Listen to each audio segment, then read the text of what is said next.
जर positive थिंकिंगनेच manifestation होत असतं, तर मोटिवेशनल स्पीकर आज बिलियनियर असते.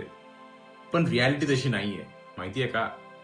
कारण लोक म्हणतात, "जस्ट थिंक पॉझिटिव्ह." पण तुमचं सबकॉन्शियस म्हणत असेल, "मी खरंच वर्दी आहे का? हे माझ्याकडनं होईल का?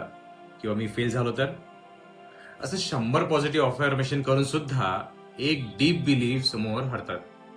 कारण your subconscious always whisper louder than your conscious mind. म्हणून मॅनिफेस्टेशन पॉझिटिव्ह थिंकिंगचा गेम नाहीये. आयडेंटिटी प्रोग्रामिंगचा गेम आहे. तुम्ही जे पॉझिटिव्ह बोलता त्यापेक्षा जास्त पॉवरफुल आहे तुम्ही आतून स्वतःबद्दल काय बिलीव्ह करताय. Hi, I am Anurag, NLP coach and subconscious mind expert. मी लोकांना फक्त पॉझिटिव्ह थिंकिंग करायला शिकवत नाही, तर त्यांची आयडेंटिटी रिप्रोग्राम करायला शिकवतो. जर तुम्हालाही वाटत असेल की तुम्ही खूप ट्राय करताय, पण रिझल्ट दिसतच नाहीये, then book your clarity call. Let's uncover your subconscious pattern that's holding you back. Link in my bio. Reality बदलायची असेल ना, तर आयडेंटिटी बदलावीच लागते.